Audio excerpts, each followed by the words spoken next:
Banaskantha Tharad Sanchore highway ઉપરથી બિનવારસી હાલતમાં યુરિયાના કટ્ટા મળી આવ્યા। પિકઅપ વાહનમાં સબસિડીવાળું ખાતર બિનવારસી હાલતમાં મળી આવતા ખેતીવાડી વિભાગે કર્યું કબજે।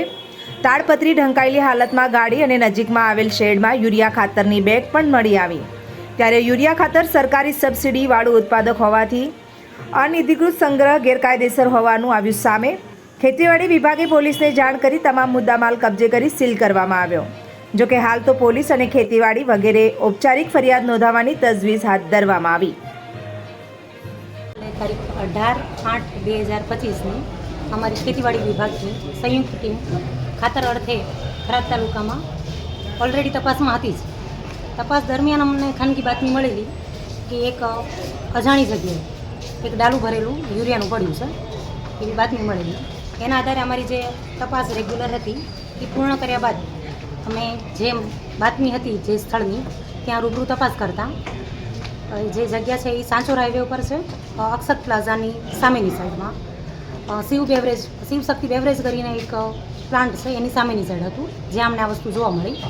રૂબરૂ સ્થળ તપાસ કરતાં ત્યાં એક ડાલું તાડપત્રીથી કવર કરેલું હતું। વધારે તપાસ કરતાં એ મતલબ ગેટ કોઈનું પ્લોટ હોય એવું લાગે છે કેમ કે પેક છે એની અંદર તપાસ કરતાં એ ડાલાની અંદર બી યુરિયા છે અને ત્યાં શેડ મારેલું છે એ ટાઈપમાં જે જગ્યા છે ત્યાં પણ યુરિયાની બેગો મળેલી છે।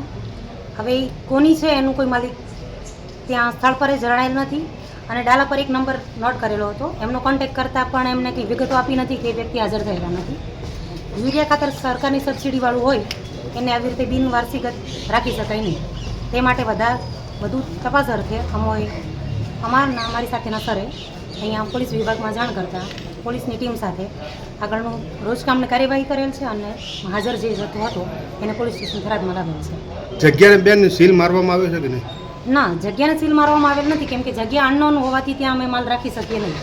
નહીં, આપે કીધું ને કે ચારે કોરા એક હાઈ પેક હતું ભાઈ, પણ એ લોક તૂટે ન તૂટે એ સેફટી ન રહી શકે અને કોઈ જવાબદાર વ્યક્તિ ન હોય તેને કસ્ટડીમાં ન રાખવાથી માલ પોલીસ સ્ટેશન થરાદમાં રાખેલો છે। બેન ગઈકાલે ક્યારે પકડાયું આ ડાલું? અંદાજે 5:30 પછીની અમને બાતમી મળેલી હતી। તો બેન 5:30 પછી અમે તપાસ કરેલી છે। 24 કલાક જેવો તો સમય થઈ ગયો ને? ફરિયાદ કેમ અત્યારે જ આજે? જો કાલે 4:30 સુધી અમે અહીંયા ખરીદીને અરજી આપેલી છે, લેતા આટલો ટાઈમ થયો છે। અરજી ઓનલાઈન થશે, બાકી સવારના અહીંયા છીએ તો જે રેગ્યુલર પ્રોસેસ છે એમાં ઓનલાઈન થશે।